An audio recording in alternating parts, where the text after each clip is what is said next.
Join you.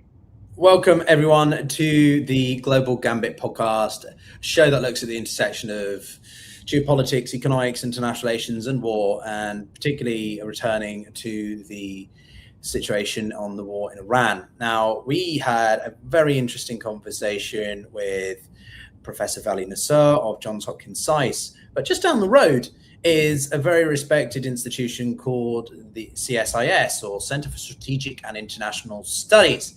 And I'm very, very lucky to be joined by Colonel Mark Kansian, who is a senior advisor with the CSIS Defense and Security Department, and someone who, well, he's an expert on many different things, you can see from all the papers behind him. But he's particularly, I think, well placed to tell us a bit more about the Strait of Hormuz, maritime security, and how would it actually work for us to see the US secure the Strait, and is that what Trump intends to do with this ominous 8 o'clock deadline that we have coming up in the next few hours? I'm in London, so I think it's in about, what time is it for you? It's about 1 o'clock for you, right? It's near to Colonel, so in about 7 hours time. But I think that the first question I would like to get your take on is simply Trump's latest tweets today. When he talks about civilization, destruction and dying and all that, what is that cryptic talk? Or should we read that through a strategic lens, or is he getting frustrated with the lack of progress? Yeah, the president's language is beginning increasingly apocalyptic, and this latest message was the most extreme of all of his threats to Iran. Although from the very beginning they've been talking about unleashing hell and various other colorful phrases.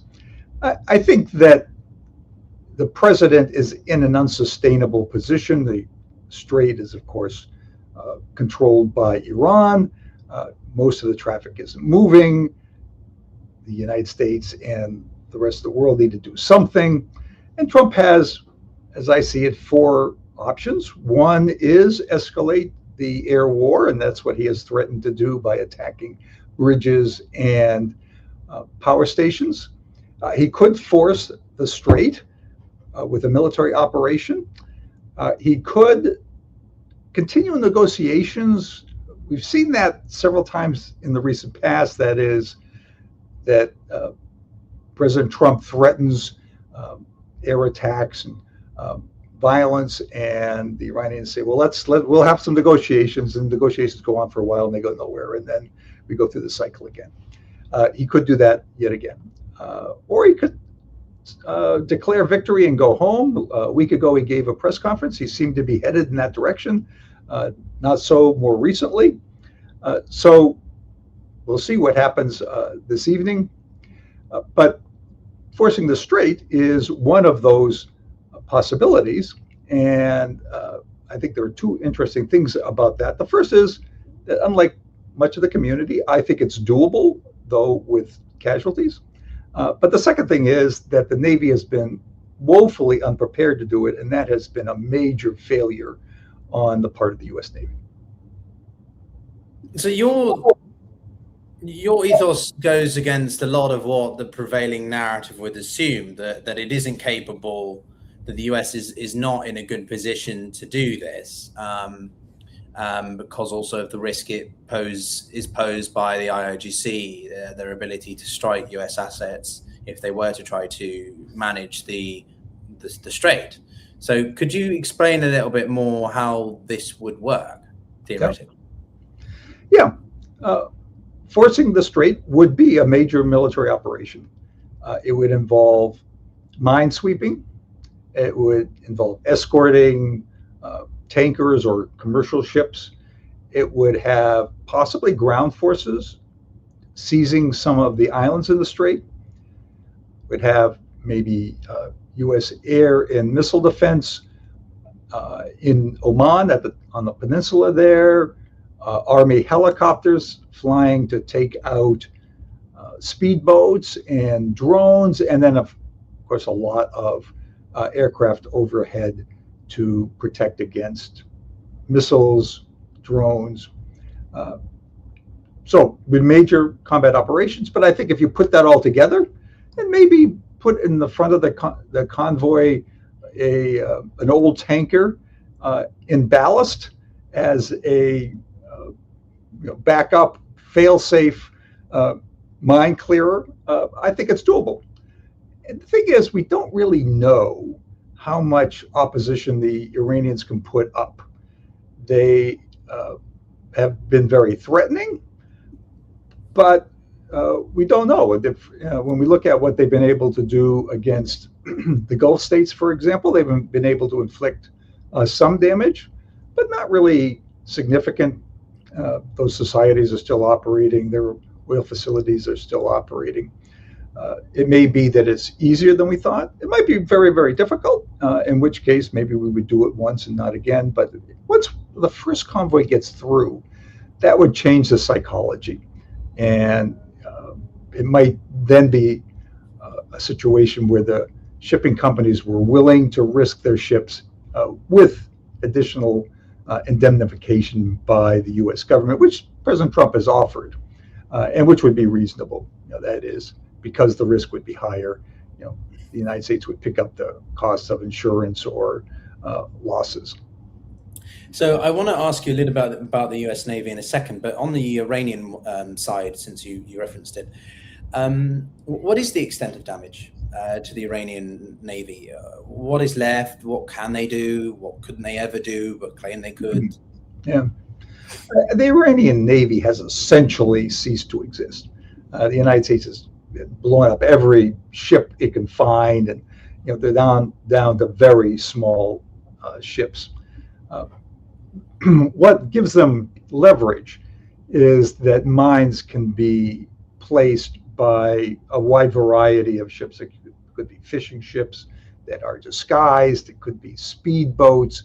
They can't lay very many mines, but it's the nature of mine warfare that just a few may be enough of a threat to deter action. Okay. Now, there's been a lot of emphasis on the US and their overarching dominance, but to be devil's advocate, hasn't there been some concerns about some of the assets the US has? There's been a carrier, one of the aircraft carriers has been being repaired because of a fire, if I understand correctly. There's so much news coming out that, frankly, I've forgotten the details. But what is the state of the US Navy in the Gulf, and also in, I think, the Eastern Mediterranean? There's some assets. Well, the United States has a big part of its naval power in the region. Maybe 50% of all deployed ships are now in the region. It has two carriers. Of course, the Ford had to be pulled out because of this fire in a laundry room, but Lincoln is still on station, and the United States has a lot of other air power with the Air Force there. We have a large number of surface combatants. We had two submarines that fired a lot of their Tomahawks. They may have gone back to port to reload. So the United States has considerable assets. And one place where they're very weak is on mine clearance. There were three mine clearance vessels. These are the mine clearance version of the LCS. They were in Bahrain. They were pulled out early in the war, and are now held outside of the strait. This has been a weakness in the U.S. Navy for a long time. Part of it is planned. We thought we would always go to war with our allies and partners, and they had excellent mine sweeping capabilities. But part of it is just the fact that the U.S. Navy doesn't pay a lot of attention to mine warfare, despite years of exhortation by many commentators. So that part is very weak. The other part's quite strong. Now, there's been a recent UN resolution that failed due to the veto of China and Russia, and it was on the emphasis of ensuring safe passage, defense of the or encouraging defensive coordinated efforts to secure the Strait of Hormuz. 11 countries voted in favor, 2 abstained: Pakistan and Colombia, and Russia and China vetoed it. So if you are unaware of that, or if you were aware of it, either way, what's your initial reactions to that?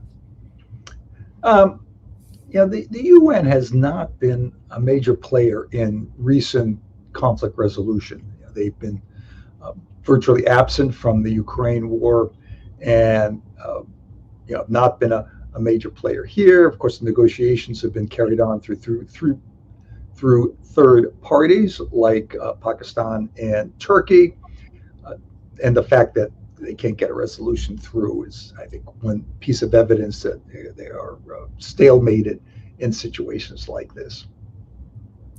But more specifically, that this was a resolution drafted by the Gulf states. It was the Bahrain's foreign minister chaired the meeting. I'm more curious what you feel about the efforts by the countries that are most affected to try to get this pushed through, and the fact that the Russians, and more interestingly to me at least, the Chinese, have decided to reject it. Why would they do that, and what does it mean for the security of the strait, or it doesn't matter? One of the side effects of the war, and I think one of the unintended side effects by Iran, is that it has driven the Gulf states into a closer alliance with the United States, and ironically into an informal alliance with Israel. I think the Iranians attacked the Gulf states thinking that these attacks would split them off from the United States.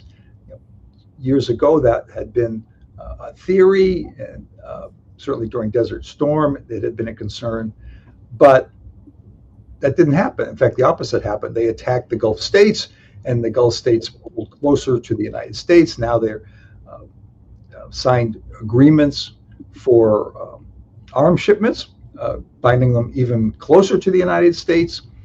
And I think that what happened in the UN then is more illustrates that. That is, the Gulf states are now seen as part of the U.S. Group, and the Gulf states are seen as part of the American coalition, and therefore opposed by Russia and China. In essence, therefore, should we be calling this the third Gulf War or the second Gulf War then? That's interesting. The third Gulf War. Well, some people say second, some people say third. I haven't seen variations at all. But it is.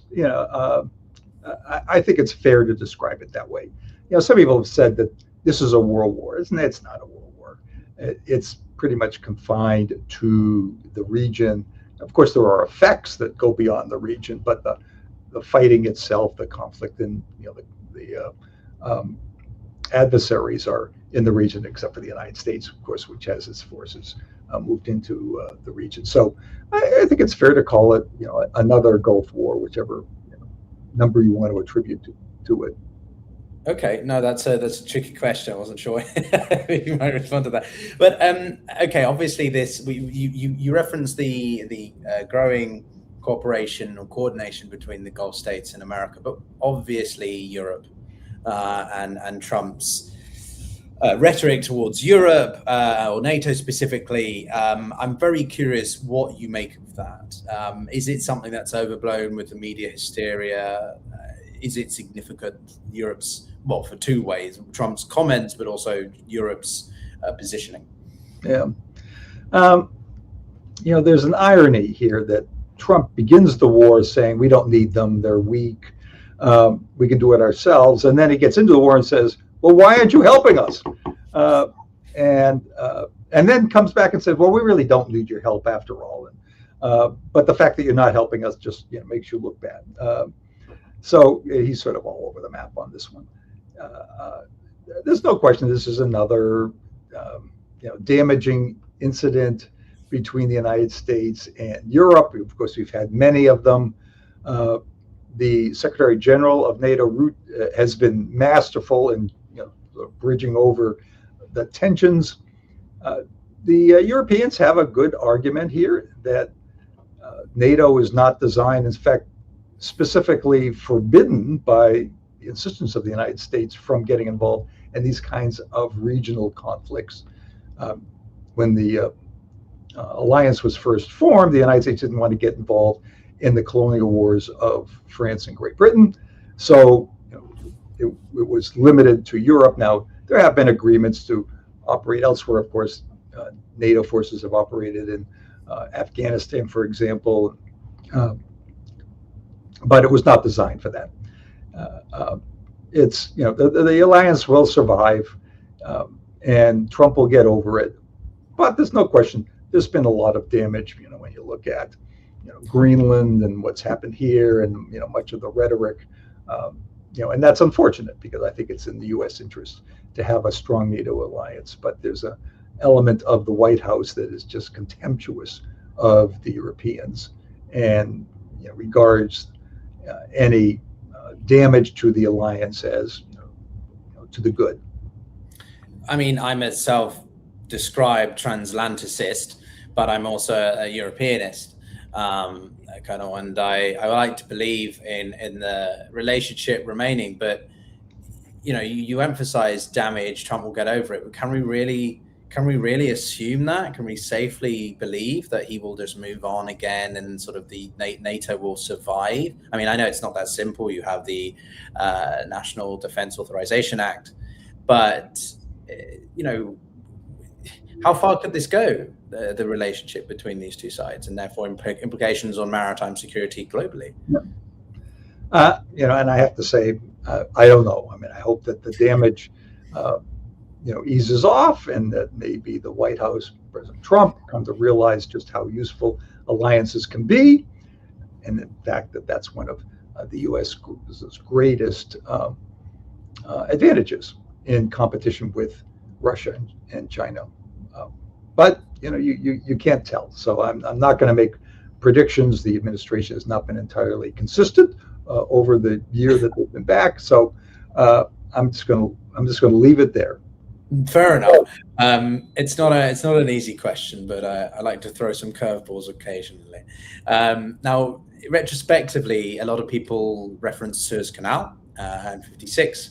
And I'm interested, from your perspective as someone who knows history, how much could this become a real quagmire for the US?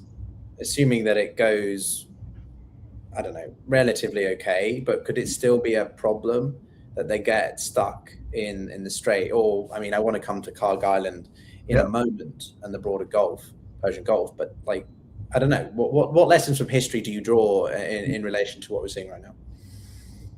Well, we have to see how this war ends. That is, the expectation has been that it wouldn't last very long, and of course that was the administration's expectation. I think it's gone a lot longer than they had expected.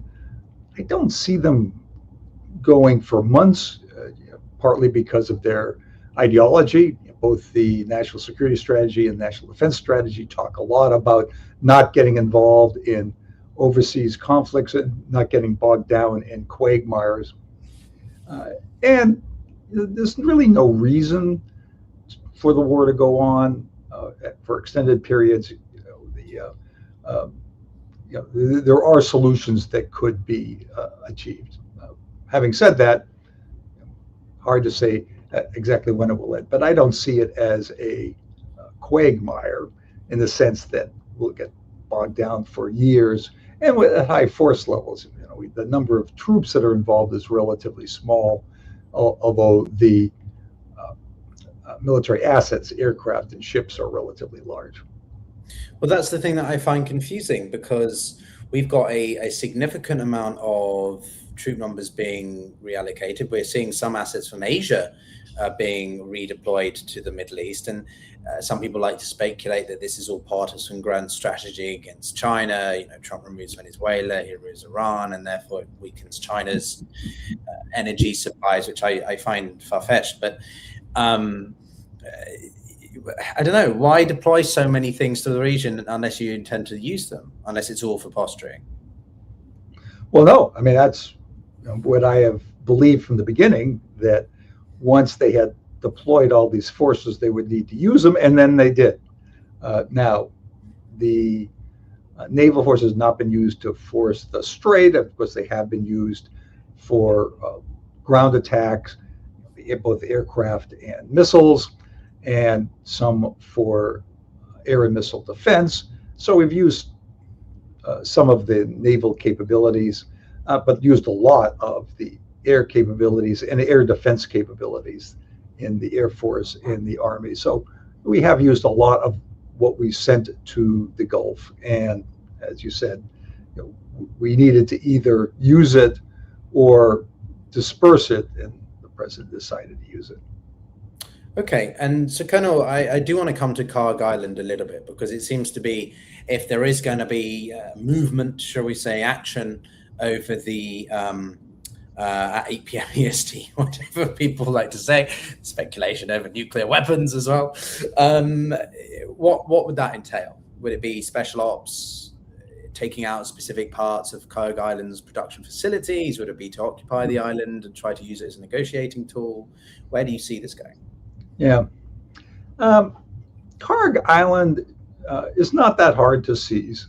It's about 3 by 5 miles, about 25 miles off the coast. So it can be isolated by air power. And isolated means it's not that no speedboat could get through in the middle of the night, but it means that large-scale reinforcement and resupply would be very difficult.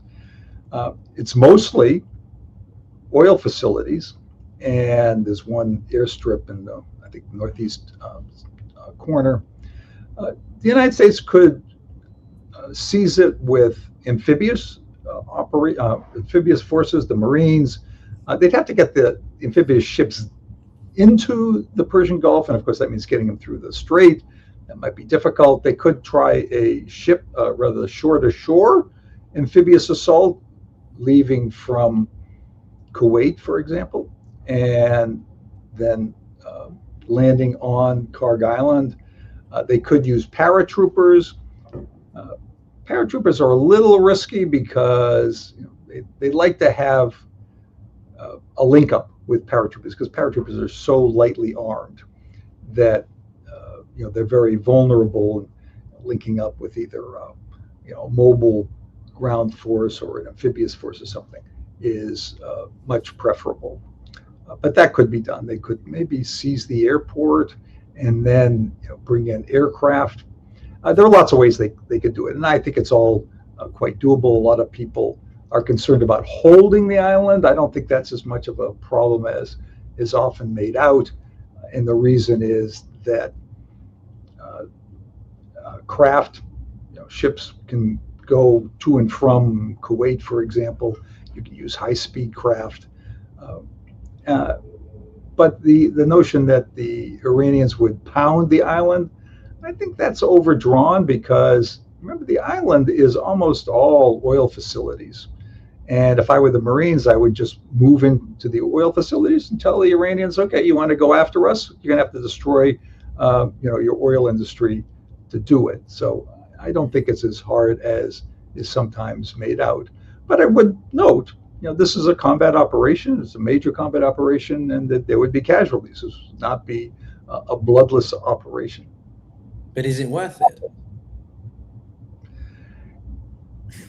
That's a difficult economic and political question. That's not a military question. The great value of taking Carg Island is that the United States would then essentially control the Iranian oil industry, and that would give them a lot of latitude, of leverage against the Iranians. Even if the straits stayed closed, the United States could determine what tankers went there, where the tankers went after that, who got the money.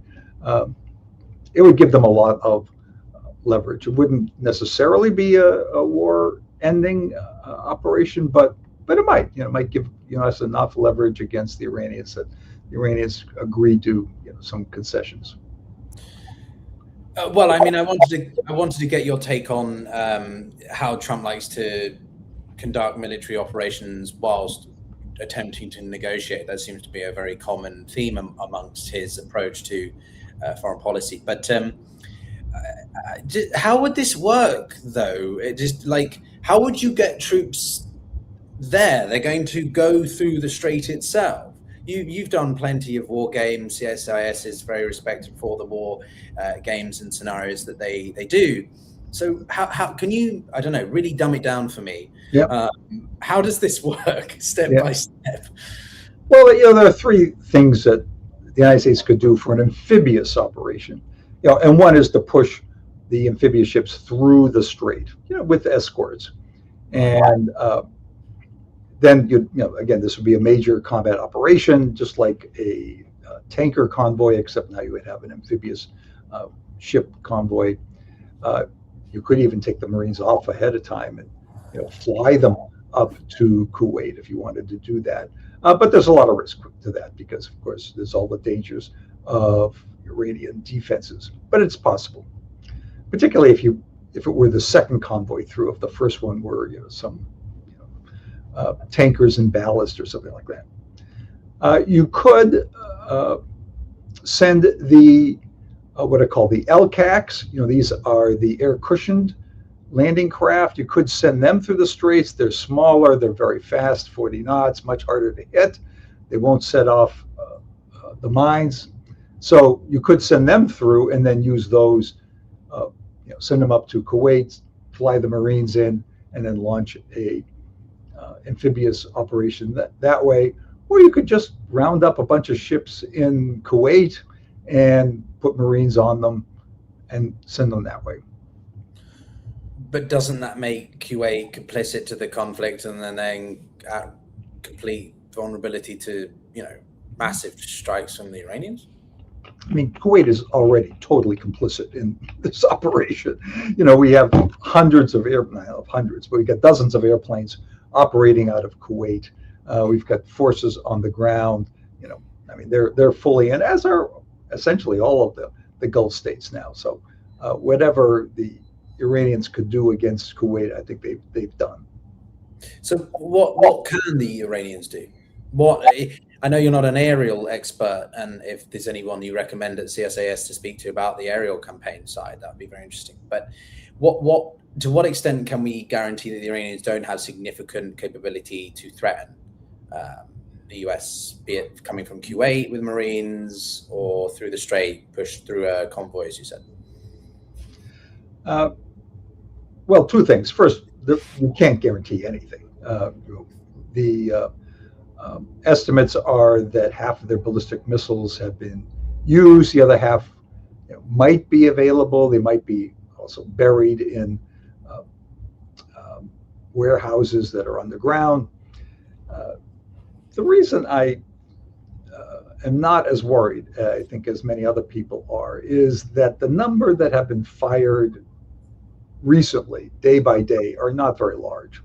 Now, it's possible that the Iranians are husbanding their inventory, but we haven't seen large numbers launched, and that tells me that their inventories are limited. So no guarantees. But on the other hand, I also, maybe a third point, is that in the first couple of days of the war, when they launched hundreds of drones and ballistic missiles, even over 1,000, our defenses were pretty good, weren't perfect. That's when we took most of our casualties, but they were pretty good. And if they had enough for one last spasm like that, we could ride it out. I have to admit that I am very surprised by how quietly confident you seem about this, or that the willingness of the lack of risk. Of course, there'll be casualties, but I guess you're taking a very cold, hard military lens to it, not a sort of moral, political one. And that's the military's job, to lay out the options. And I hope that that's what they're doing with the president. They say, okay, we can do that. Here are the risks. And there are going to be casualties. They might go from, a couple dozen to 100.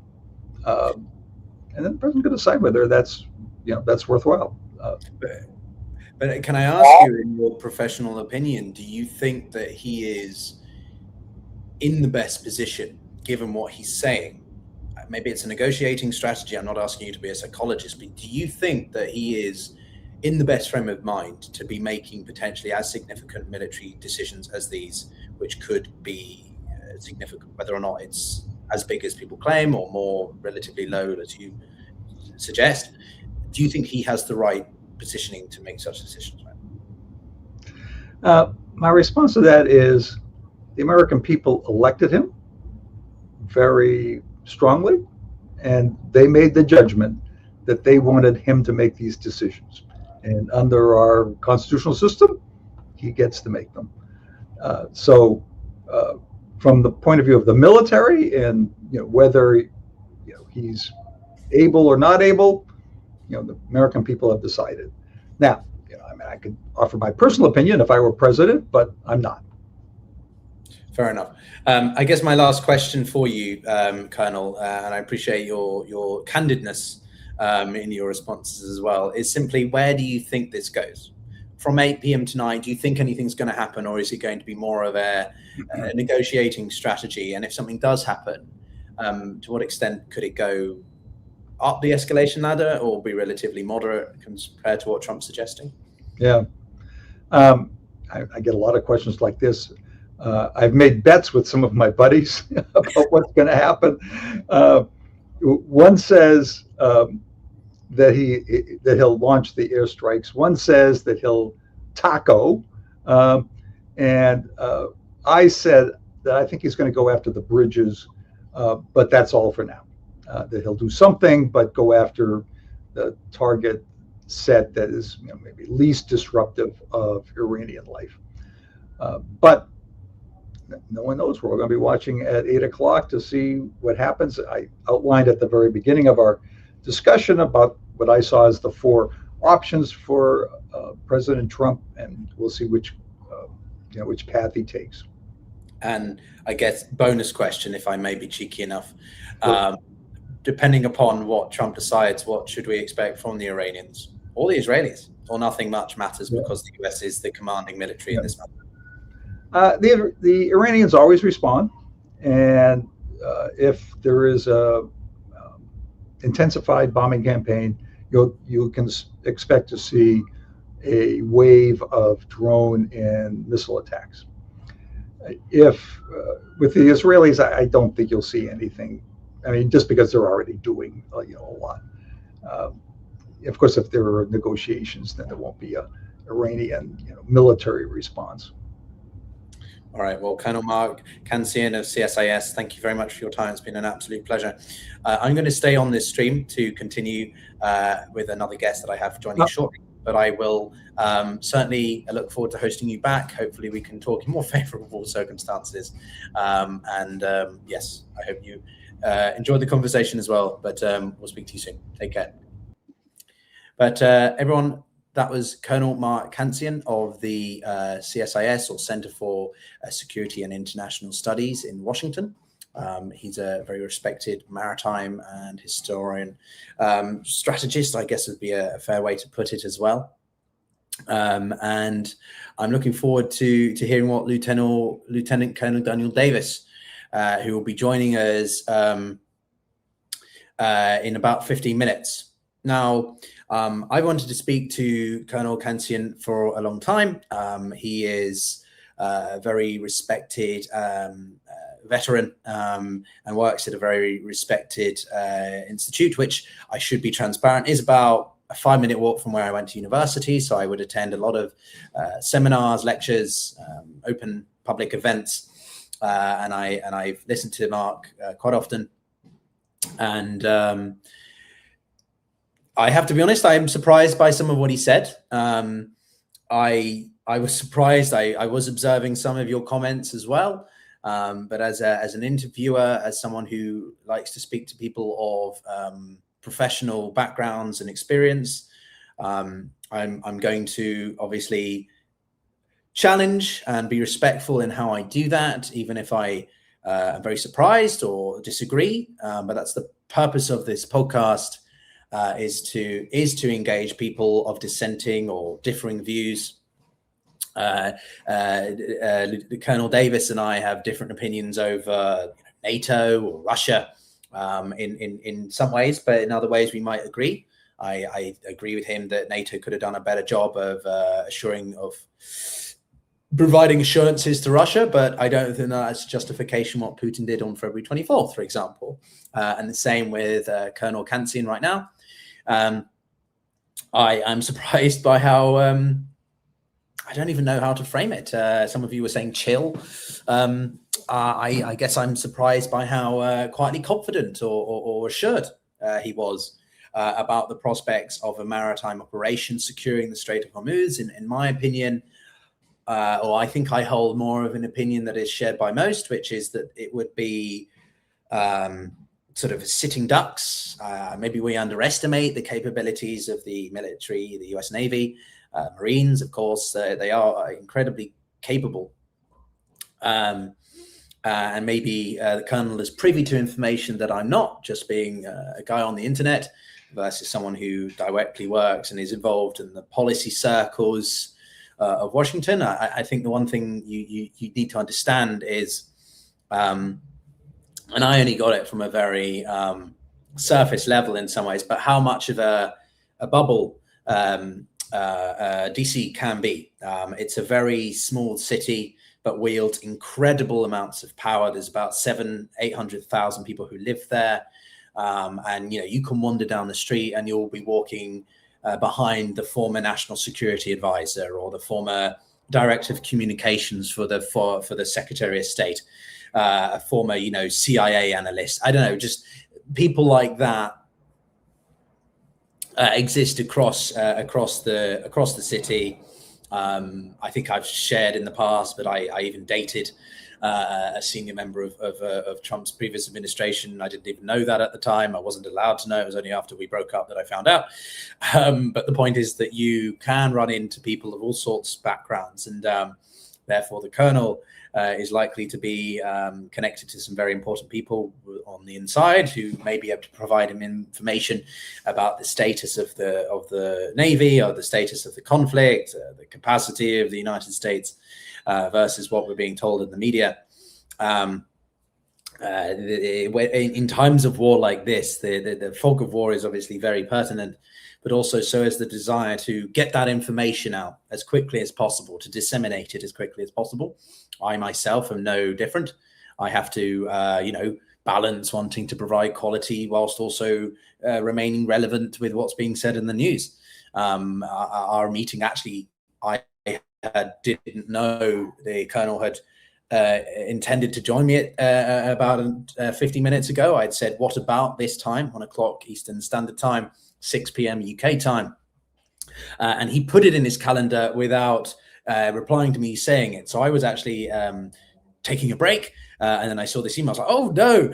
So got to jump on the stream again. Otherwise, I would have just kept the previous stream with Vali Nessa going. But anyway, yes, I was surprised, or not expecting some of his positions, but as I say, he may well have more information than I am privy to, and therefore why he's quietly confident. And at the end of the day, as you said, he is a military analyst, a military strategist, not a political one. I'm a geopolitical strategist. It's different. You touch on military analysis, but I'm not a veteran. And so I do not feel comfortable when I'm asked on an interview or on other podcasts, what's my opinion about the military operations of X, Y, and Z?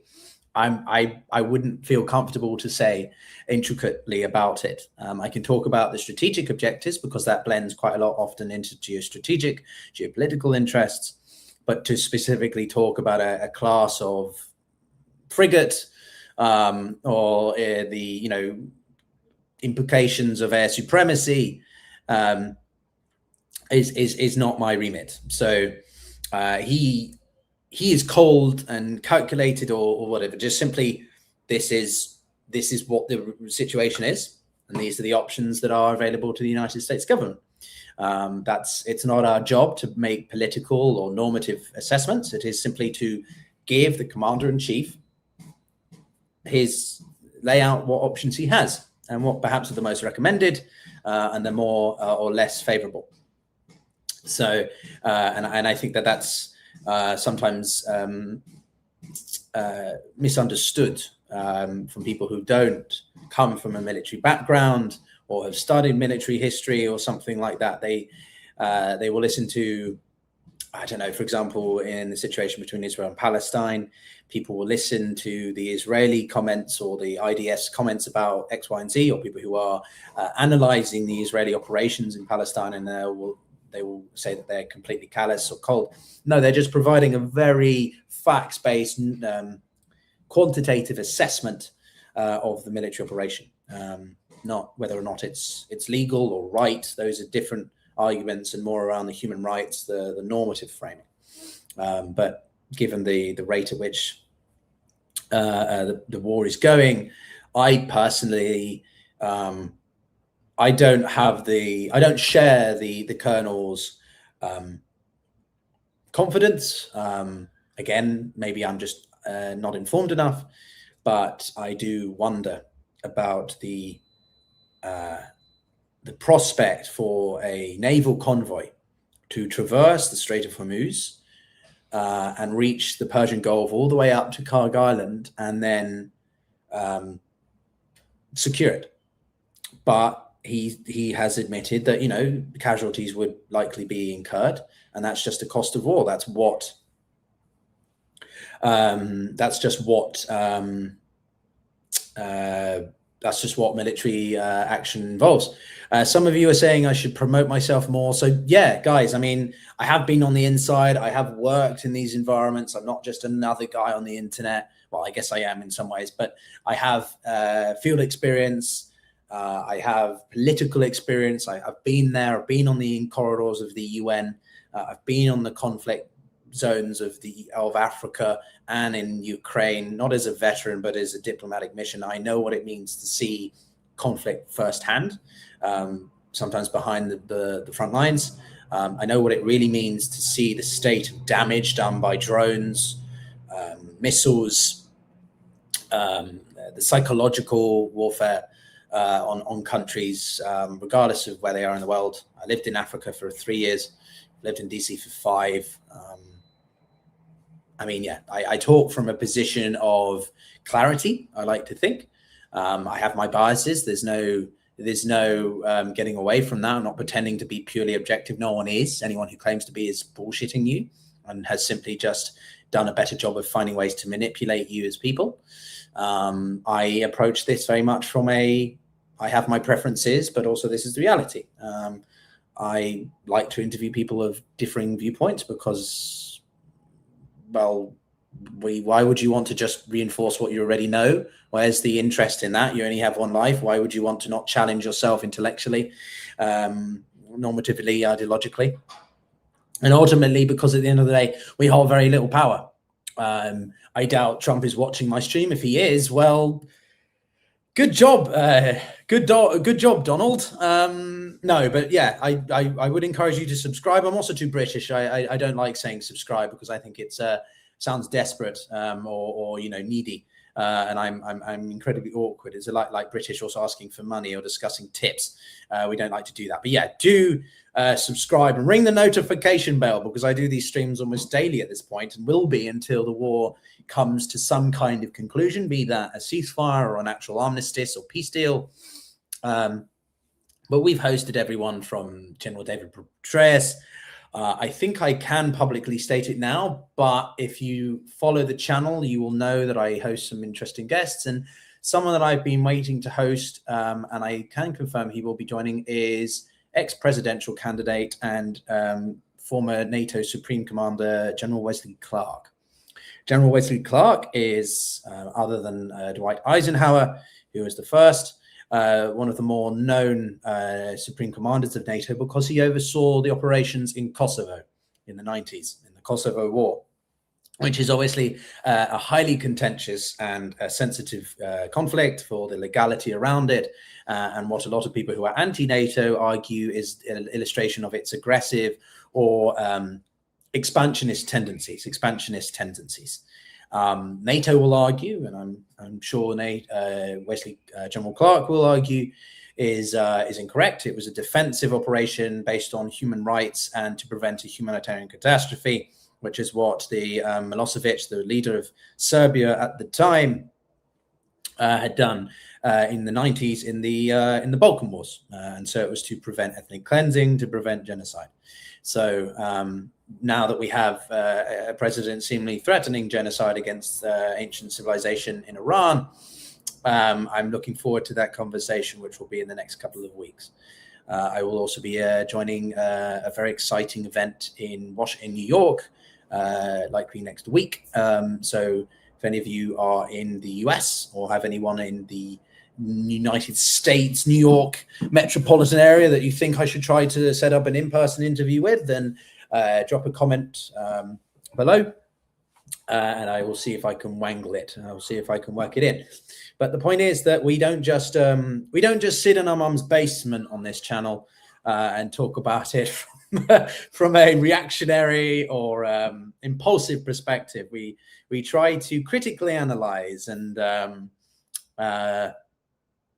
take a step back and compartmentalize or break down properly. A lot of people like to use those phrases like break down or dissect or whatever it is, but we actually do that. And a lot of channels, a lot of creators don't critically analyze. They just offer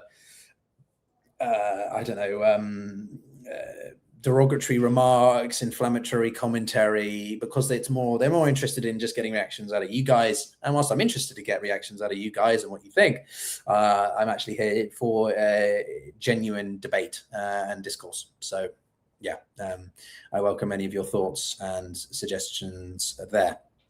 But I am, the Srebrenica massacre, which for those of you who aren't aware, Srebrenica was a small settlement just outside of Sarajevo in Bosnia, and estimations vary, but between 8,000 to 12,000, specifically men and boys, were just shot point blank by the forces. I think it was in '95, and I've been to the factory where this was done in Bosnia, and it's one of the most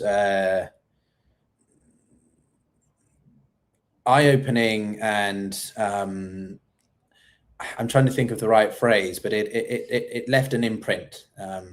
I found myself being very significantly influenced. It left a formative. It's very formative in how I changed how I looked at things. I was only 22 at the time, I think, and I was in the middle of my undergraduate, or just completed my undergraduate, and was considering what I wanted to do in my life. And I went to this this location, and it left a visible imprinted on my mind. So if any of you are interested in your history in Bosnia, in the Balkan Wars, then I encourage you to visit that site. It's not particularly flashy. It's not like it's really kitted out with lots of "this is where it happened." It's pretty underwhelming, actually. You're just driving through the beautiful green hills, and suddenly there's a factory, and you just stop and you walk in, and suddenly you see in a side room the reality of what people can do. But we are joined by Lieutenant Colonel Daniel Davis, who I'm delighted to see again, and let me just add him to the stage. Colonel, hello, how are you? I'm doing really well. How are you? Thanks for having me back. Yes, it's lovely to have you back. We had a great conversation with another colonel actually earlier, so I'd like to get your takes on similar things to what he was talking about, and then dive into a bit more of what the hell Trump is talking about right now. Actually, no, let's start with that, because I think it's fresh and raw and just insanity. But apparently Trump is implicitly suggesting genocide against civilization in Iran. At least that's how some people, even including some legal experts I've spoken to, interpret it. What do you think? Well, it's hard to come to any other conclusion. I mean, how else can you say an entire civilization will be destroyed, never to return? I mean, how else can that be interpreted? I mean, there's not a nuance to that. There's not a polite way, I guess, to say that. I mean, it's cut and dried. The only question that it remains is that something he really believes? Is he actually going to try to do that? And then, of course, the first thing I thought of when I saw that, and I was quite shocked, even with what I've known of President Trump for 10 years now, that even surprised me, because I'm thinking from a military perspective, can he do that? What would it take to get that done? And of course, the first thing that comes to mind is nuclear weapons. What else can wipe out an entire civilization, never to return? I mean, even wars. I mean, Nazi Germany was completely wiped out. Japan was completely wiped out, and obviously, they built back from the rubble. But so to say that somebody will be bombed so that they never return, then you have to say, well, are you talking like thermonuclear war where they're literally evaporated? I mean, what are you talking about? Because if the claim is, well, that's just hyperbole, he really means conventional stuff. Well, then you have to say, well, now hang on, because then just be blunt, then he's an idiot, because we've attacked 13,000 targets so far, according to CENTCOM a couple of days ago, in 39 days of war. And it's harmed a bunch of stuff, but it's not knocked them out of power. It's not stopped their missiles. It's not stopped their drones. It's not taken control of the Strait of Hormuz back from them. It's not destroyed their Navy. It's hit a bunch. And so they're continuing able to operate. So after all of that, what are you going to do in one night or 4 hours, as President Trump specified? What weapon systems do we have that we haven't used could cause that kind of damage? And again, you circle back to nuclear weapons. But now I've talked to a bunch of people this afternoon or earlier this morning that have access to the White House, and they confirmed to me that, or rather they tried to assure to me that that's not what he means. But one has to wonder, well, that may not be what you think, and that may be not what some people are saying, but what's in his mind, that's a separate issue here. But there's no question about whatever he means, hyperbole, nuclear, conventional, something version of that, to threaten a country and a civilization. It's not just the country of Iran. It's not just the 47-year Ayatollah regime. You're talking 6,000 years of civilization in this place. How can you say anything other than that's intent to commit a war crime on a scale that even Hitler didn't even try? I mean, Hitler, we talk about him today because of the 6 million Jews that he, destroyed. You're talking a country of 93 million people. I mean, what are you talking about? A civilization. I think it's big time alarming. And, I think that there should be some serious consideration of the 25th Amendment. This is not normal speech. This is not just hyperbole. This is evidence of something cognitively wrong. I made a video about it. I was in Tunisia on a trip I'd planned a while back, and I was meant to be having a lovely Saturday evening with my partner and some friends we'd made. And I was like, I need to make a video. I need to make a response to this. His comments about you crazy bastards and fuck this and fuck that. I do swear, people, I'm European. Just chucking. I've never seen any statement by him before. And even some pretty strong Trump supporters were like, this is uncharacteristic even for him. So I'm curious, how do you interpret his tweet today versus a couple of days ago? Because some people are saying it's even worse. There's no question it's worse, because at least in the one a couple of days ago, he specified the energy sector and their bridges. We're going to take all that out. And at least you could contort that into, well, those are military targets that he's talking about here. But then to escalate to civilization. I mean, that's so important that he chose that term, clearly not by mistake, clearly not casually, because then he followed it with never to rise again. So that meant that he knew exactly what he was talking about. And, and then now the vice president today from Hungary seems to reiterate the whole thing and seems to be supportive of it. I was actually thought when they showed him leaving on the 6th, the day before this deadline came, and he's been reported to be the one guy who's really been pushing back, and somebody that I know who's got some pretty high level contacts in his office just told me a few days ago that during a lot of this stuff, he's been in just depression about what's going on, because this is so opposite what he wanted. But then yet here he is on camera today, just hours ago, reiterating what President Trump said. Yep, they either make a deal or we're going to use some weapons that we've never used before, and we're going to take care of that problem. So whatever he may be saying privately, that's what he's saying publicly, and that's the only thing we can go by. But either way you want to look at it, this is a really alarming situation. I don't know what's going to happen tonight. Do you think that it's just a case of he tacos? He backs out, he walks back. There's a clarification that he meant just the bridges.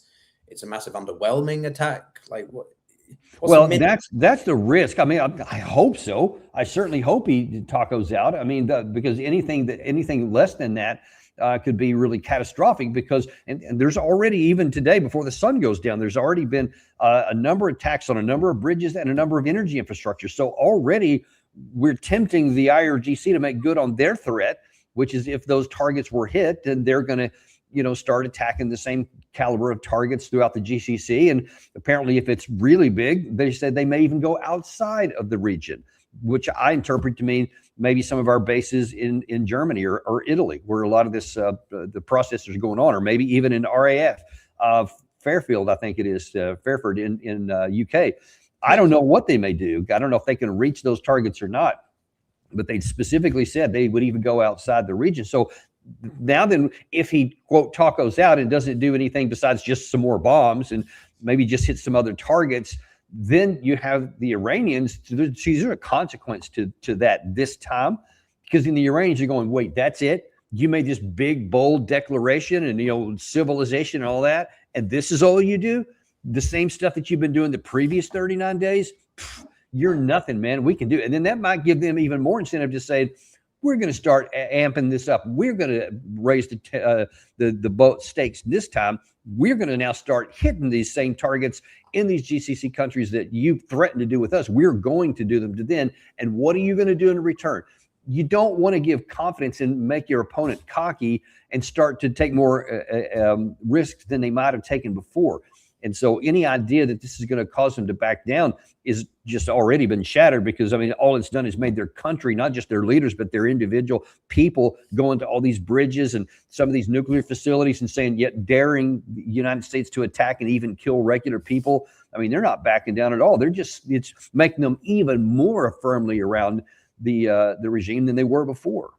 But that's where I very much agree with you, because people who I think, and this is what I said in this reactionary video, I just dumped a bunch of thoughts on the internet, and basically, like, this is not master negotiation. It is not some super secret grand strategy. It is the reaction of a man who is getting angry because he's not getting what he wants. And with someone as big an ego as he has, I mean, I'll put it as a question to you simply: how far could this go? Are we talking about him literally thinking of a tactical nuclear weapon? I mean, honestly, how can you not suggest that he'll think that? Because he has shown there are no norms that he won't blow through. I mean, look, you can make an argument that this started with the 12-day war, the so-called 12-day war and Operation Midnight Hammer last year.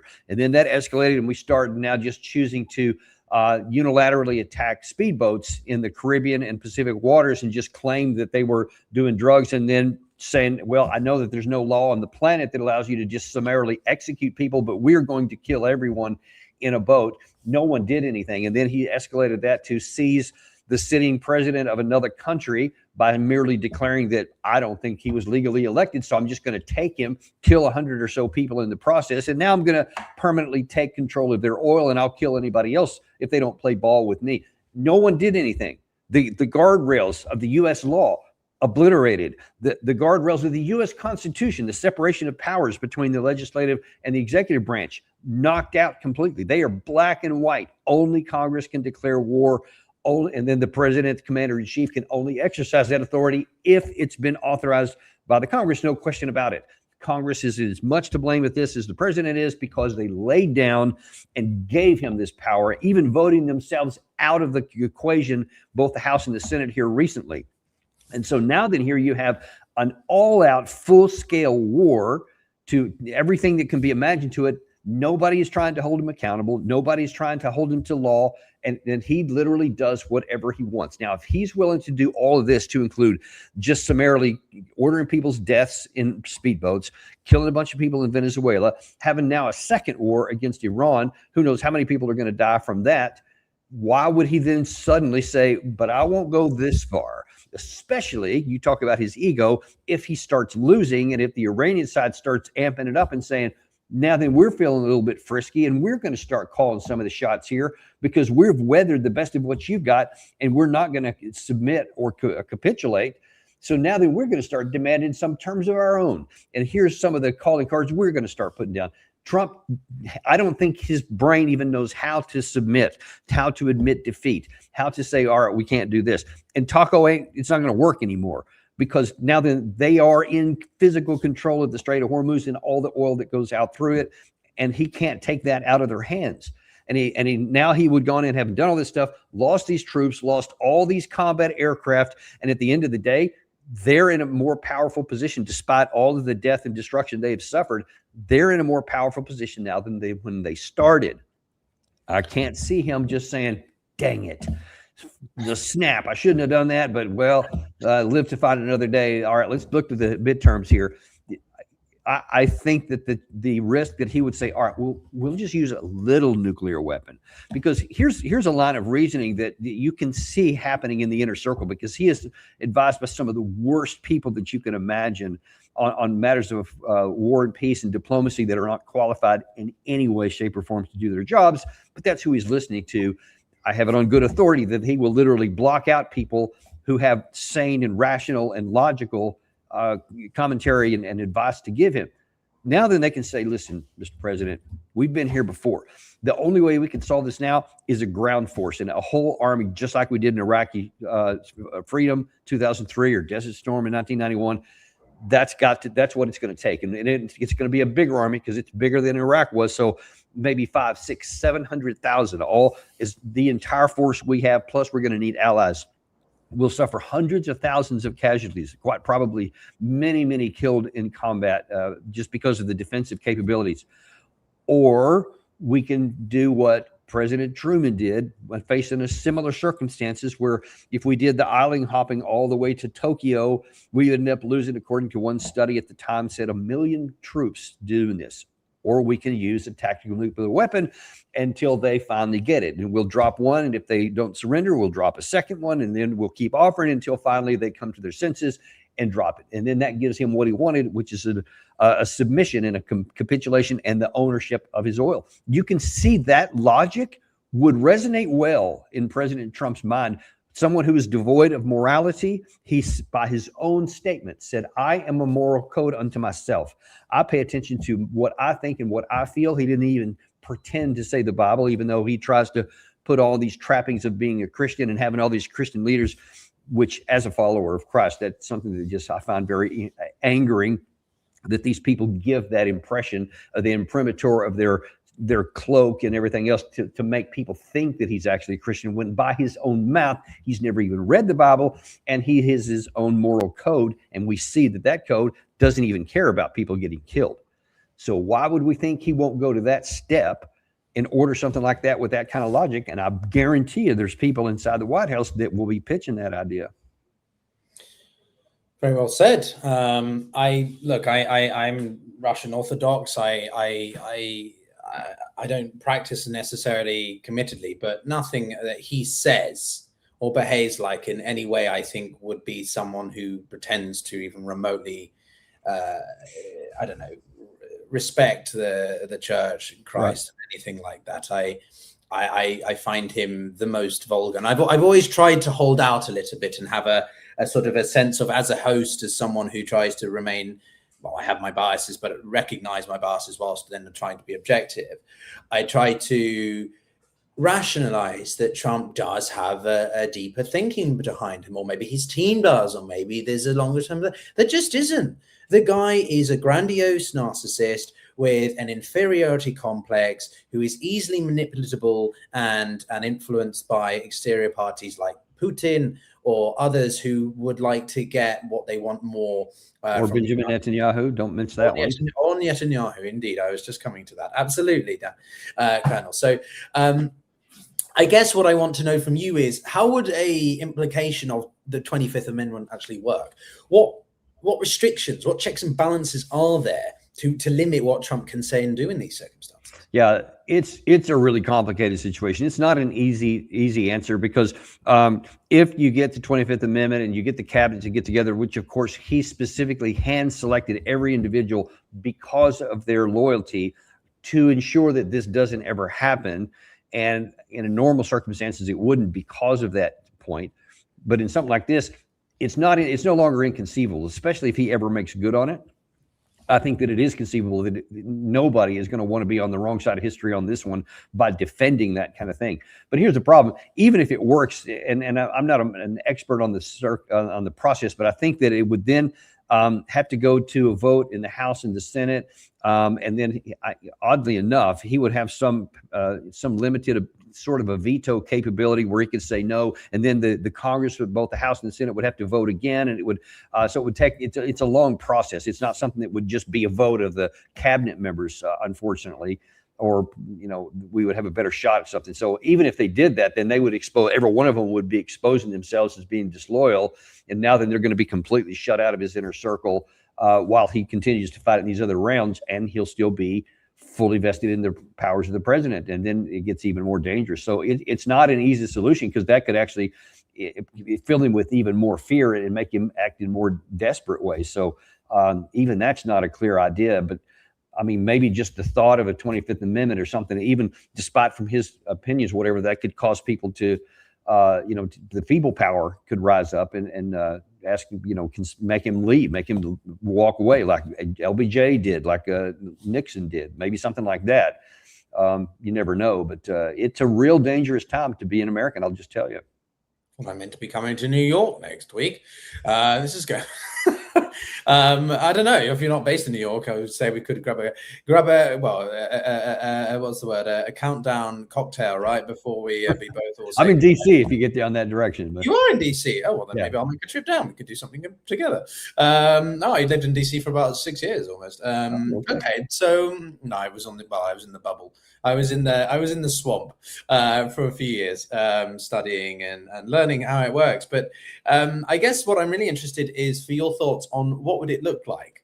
Let's assume that the nuclear option is not that, but what we're going to see committed on the ground for Karg Island, or is it going to be the Hormuz Strait? What do you think Trump is planning, or just taking out a bunch of bridges and stuff? I think that there's enough evidence out there to suggest that it is likely, and I can't say guaranteed, but I think that it is likely that this whole episode with the shoot down of the F-15 and the 2 pilots that were extracted, and all this, especially the operation on the second one, I think that was part of a raid that was planned on either Natanz or Isfahan. I think one of those two, because they're kind of close together. And I think that it went bad, and they got the guy shot down. Now they're trying to rescue him because there's no scenario to where you're going to send in a couple of C-130 type aircrafts to try and get one guy out with hundreds of people on the ground. That doesn't make any sense at all. You want to go in with the smallest footprint you can to get him out as quickly as you can. It makes a lot of sense to have a lot of air power around it to vector anybody and make sure there's no air defense or get any ground attack while you go bring a helicopter in and clear out a passage. All that makes sense.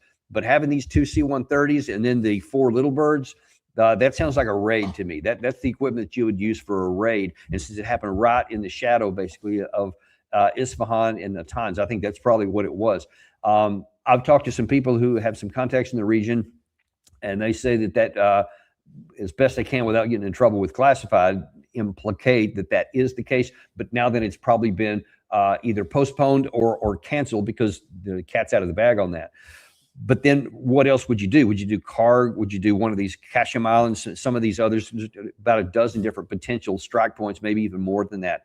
What are you going to accomplish with that? I mean, just having an island, having a season, a spot does nothing to keep the strait open. All it does is get you more casualties and makes it easier for the Iranians to shoot at Americans. I mean, they would almost be prisoners of a certain degree or hostages that they would use, and all the media would focus on that, and all you would end up doing is losing it. And then what else does that leave? More of the regular bombing? I mean, look, the Washington Post, Axios, a bunch of people have been very open about reporting that we're running very low on JASSM's standoff weapons. We're running even lower on Tomahawk cruise missiles. May only have a few hundred left in the inventory I'm talking about. So you can't fight a sustained war. You can't just do more of the same or do it heavier, because that's obviously not going to cause any effect. That we would have already done that. Yeah, you can hit a bunch of energy, but I mean, look at the energy war between Russia and Ukraine. They've been slugging it out like a heavyweights for years now, and you can knock some stuff out, then it gets repaired, and they'll knock it out again, and they'll repair. I mean, whether electricity, power substations, the reprocessing facilities, I mean, all kinds of stuff. Everything can be repaired. So it's not like you hit it once and it's off the table for the rest of the time. So that's not going to cause the regime to fall at all. They'll simply repair it as best they can, like the Ukraine side has done. And then what? So what are you going to do if after making all these grandiose statements and you're going to get all this stuff, or you're going to bring holy hell down and all that, and then all you do is bring more of the same that they can, endure under? Then you look weak, and then now that you're running out of missiles, you're running out of interceptor missiles. You see what I'm saying? We can't just keep doing this for a long time. This isn't like the Russia-Ukraine situation where they have bought now into the 5th year. God only knows how long that's going to go, because there's been enough ammunition on both sides in the offensive and the defensive categories to keep things going. As of course, you have a ground component, which we don't have. All we have is air. And so once you run out a lot of these air interceptors, what are you going to do? See, those are the things that I'm thinking about here, besides what's happening on the ground or what's going to happen at 8 p.m. tonight. How are you going to sustain this over even a number of, like, 1 or 2 more months? We may run out of these key weapon systems and ammunition stockpiles in a mere weeks. And then what are you going to do? You're going to have to go to older stuff. Maybe the interceptors now, instead of PAC-3, we're going to go back down to PAC-2, or some of these other things that are even less capable. And so that means even more of the Iranian stuff is going to get through if they just keep using what they have. And of course, their claim is that they have been using their older stuff from 2012 to 2018 or something like that, and that all of their newest technology has been waiting for the moment when we run out of the PAC-3s, and then it's just everything is going to get through. Remains to be seen if that's true or just something they're saying. But even if it's just the same stuff, and Shahed 136s or just these ballistic missiles they've been shooting, if you don't have PAC-3s at all, I mean, stuff's going to get through. So we're in a pretty bad shape here, and Trump has to do something. And I'm sure that behind the scenes, they're probably telling him all this stuff. He probably gets the classified actual numbers. At least I hope he does. So that makes him somewhat willing to take more risk and a little bit more of a desperate situation than may appear, because on the paper, on the spreadsheet, America's way up here, Iran's way down here. We're the best, most amazing military in the history of the world and all this kind of stuff. And if you run out of missiles here in just a matter of weeks, I mean, that's going to leave you. Not only is that going to expose you as not being this great power, but it's also going to mean, what about Europe? What about Asia? What about any threats we have globally? Now we've got nada. We got nothing, man. We can't defend ourselves. We can't go on the offense. And I assure you, Russia has a substantial stockpile of all these categories, because they've only been using a small portion of what they produce on that battlefield. And China certainly has learned this lesson long ago. And by all accounts, they're even have a greater engineering capacity than the Russians do. So, I mean, not saying that they're looking to get to a war with the United States, because nuclear weapons still exist. So they wouldn't be doing something like that. But this puts our conventional forces at profound risk already, no matter how this comes out, because of what we've done by myopically focusing on the ground right here. We have just frittered away our resources that we might need anywhere else in the world.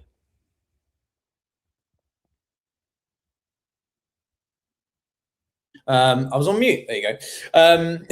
No, I mean, on that point, there's been a notable amount of reallocation of assets from Asia. And this is why I largely reject this whole notion that this is part of some broader grand strategy vis-a-vis China, right? Trump wants to remove Venezuela, Iran, and then, weakens China's oil supplies and energy security and stuff like that in some grandiose war with the Chinese. Well, now I'll tell you, he may want to do all that stuff, but we don't have the means to pull it off. And now in the attempt, because I'm not ruling out that may not have been the attempt or the intent by some in the administration, and maybe convincing Trump of it. But man, if you fail in your opportunity here, I promise you that Venezuela will dry up in a heartbeat the minute that they don't feel a threat from the United States. And if we also, lose all this stuff here, and then our allies start losing the ability to produce, we're going to be in a world of hurt. Yeah, I mean, I think that there's a lot of speculation, would China move on Taiwan, whether, if the Americans really did enter some kind of quagmire over Kyrgyz Island or trying to securitize the Strait of Hormuz. not sure if the PLA is ready to move on Taiwan personally, but what's your assessment, therefore, of a potential operation? This is where I want to get your take compared to our previous guest, Mark Kansian of CSIS. I'm sure you're familiar with that organization. Yeah. And he was surprisingly relatively calm and collected about it, emphasizing that, casualties are a consequence of war. And even if the US faced some difficulty, shall we put it, in traversing the Strait of Hormuz and then through the Persian Gulf up to Karg Island, in essence, though, they would be able to take and hold Karg Island because of the situation with the Iranians and their stockpiles being damaged or something. I to be honest, I was surprised by his relative calm, and I do think that the Iranians have more potency, but I don't know. I mean, what's your assessment based on people you've spoken to? First of all, just a real quick comment about the China-Taiwan situation. I think that there is less likelihood that China will move militarily on Taiwan now, because Taiwan realizes that the United States is not coming to their rescue. And that's going to moderate what their rhetoric is about independence and whatnot. And they see, man, there's not even a fantasy of a hope that we can militarily hold out against China should they attack. So I think that they're going to be a lot more amenable to cooperating and to getting along with China, which is probably good for everybody on the island. The idea that we were going to come and save them, I've written on this for many years, that even without all this stuff, we would have gotten our ass handed to us and we probably would have failed.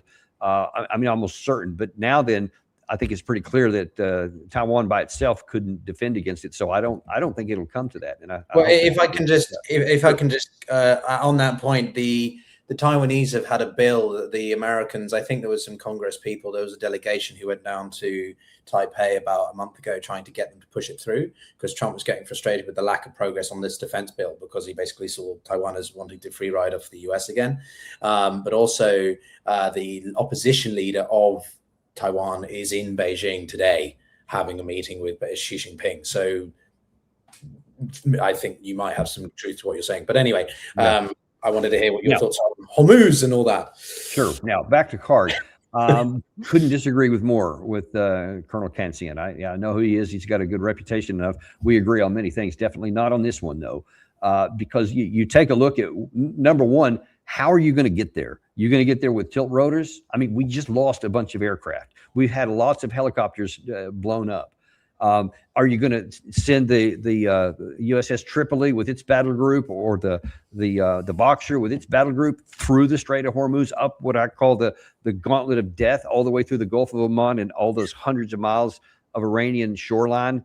I mean, even artillery, for crying out loud. You get on Karg, I mean, where are you going to hide? Where are you going to get protected? Even if you get on there, whether it's tilt rotor or something else, say somehow you magically make it through the strait and the Gulf of Oman and the Persian Gulf, and you get through all of that 800 or so miles of navigable waters, and then you somehow get guys on there. Then what? What have you got? Because you can't sustain that, because now then you've got to. I mean, I was in logistics because I was the second in command of an armored cab squadron in Germany for a period of time. I served in Afghanistan on 2 separate cases, and especially the last one was I was at Bagram Air Base, where a lot of the logistics for the entire theater were done, and I was a part of observing and in some cases participating in some of the logistic trails, and I saw how hard it was to keep a lot of these distant outposts and combat operation bases, the COBs, supplied. And that's on a land place where I can control the airspace above it and can have some, at least on the route, on it. But when you're talking something like this, it's on open water, whether it's by air or by sea, either one, there's nowhere to hide for even your resources. Every time you fly something in there, you have a chance of getting it shot down, in and out. The guys on the ground there, especially Karg, gets within artillery range of the shore. So you can just get standard artillery. They can just pound you with that kind of stuff for a long time. Then, of course, all different categories of drones. I've already seen some reports that a lot of these FPV drones from the Russia-Ukraine war have there. Some of the spooled, the fiber optic drones have made some appearances, probably more would if something like that happened. And then, of course, all the classes of missiles that go along with it. All of that would be focused on this to just pummel us. And so I don't know what anybody's thinking that would be a good idea or an attainable military objective. And if you did, then what? What have you gained by taking and then holding Carg Island? You want to take some of the Iranian oil off the market? I mean, we don't need to take Carg Island to do that. We can just keep it from going out through the Gulf of Oman. We got full control over that stuff there. But we've taken sanctions off of Iran so that they will send out oil. And now they've done it more than they did before because we need that oil on the market to keep the oil price from going above, I think it's like 114 or something when I looked earlier today, to make sure it doesn't go up to 125, 150 and higher possibly. So if you take Carg Island and stop that oil, then you've sent the price up and you haven't accomplished anything on the ground except built-in longer-term disruptions. So, strategically, economically, that's a losing proposition. So I don't think that that's a target because there's nothing to gain in a very high cost to even make the attempt. But what does make any sense on the ground? No, I don't see anything that makes any sense whatsoever on the ground. I think we've got a total of like 10,000 ground troops potentially to choose from for a lot of these missions. That's a dot on the map, man. Iran has regular forces around 1 million or so, but now according to Pezeshkian, they've got mobilization and people have volunteered or whatever, and it's around 14 million. Let's assume that he's exaggerating. Let's say it's only 4 or 5 million. I mean, in this country that's this big, they can mass those troops anywhere that they need to, should they need to get into a ground fight or something.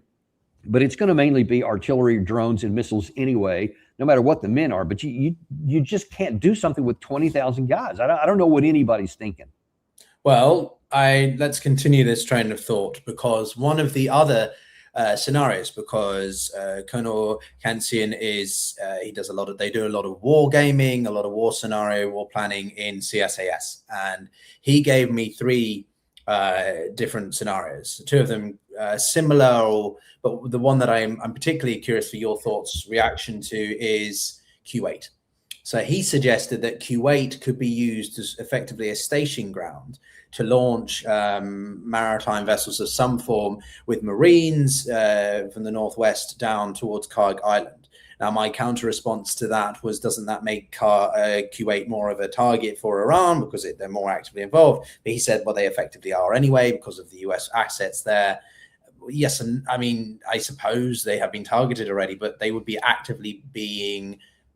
they would be complicit. They wouldn't just be a passive observer or recipient, right? So for me, it does change the international law, IHL around it, right? Humanitarian law around it. What's your reaction to that? Because that was not a scenario I had imagined. I have contemplated that, but number one, unless the ship's already there, you're not going to be able to use it. And what ships do we have there that can, I'm sure you can find any kind of vessels. I'm sure there are plenty that can navigate the water, but are they combat ships? I mean, I don't think that we have a Tripoli type aircraft carrier, that we use to do that, or the Boxer, or any other kind of naval vessels that are going to do anything, that are going to accomplish that objective. And then you still got the same issue that you have with the Boxer coming up through the Gulf. You still have to navigate the water, and they're going to be looking for that kind of thing. Secondly, look at Bahrain. Look at our naval station in Bahrain. How effective were we in holding that? We didn't.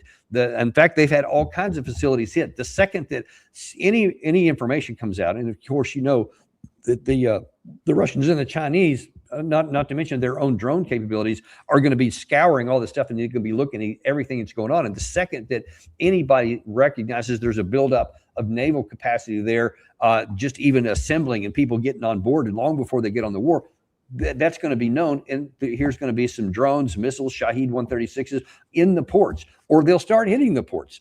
I mean, they hit Jubal today with some of the petrochemical stores. Well, all they got to do is change the targeting grid, and then they'll move it over to the port and hit some of the ships, et cetera. So to me, that doesn't solve anything. And that's a close target. That's actually a lot easier for Iran to hit. So I don't think that solves your problem. I mean, to your point, I just to stay on Karg Island for a second, and then I want to shift to the Hormuz a little bit. But on Karg Island, the argument is that by taking it, you can destroy 90% of Iran's production facility. But from my understanding, Iran has other facilities and other islands, other outlets dotted around the southern part of the Persian Gulf. So it doesn't seem to really solve the issue, and therefore, longer term, you have to sort of securitize, manage the whole of the Persian Gulf, the whole of the Strait of Hormuz? Like, how many troops do you need for that? How many naval assets do you need for that? What kind of air power do you need for that? Can you take us through war? So if I just wanted to take the oil or take it offline, you don't need to put one troop on Karg. You just send a few missiles over and take good care of that. That wouldn't be hard at all. We've got plenty of ordnance that can take that out in a minute. So if you just want to take it offline, we could do that by in an hour.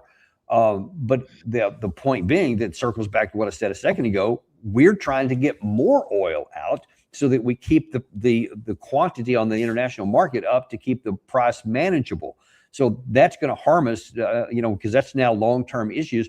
But to your point, yeah, there are alternatives for Iran. They're not as good as that. You can't get the volume out. So it would definitely have a significant curtailment on their ability to get money. But right now, that's not really the big issue, because they're making money hand over fist at the moment compared to where they were before. But that's not their problem right now. That's useful, but it's not, doesn't help with the war effort, because that's not going to stop a bomb from falling or rebuild something that's broken now.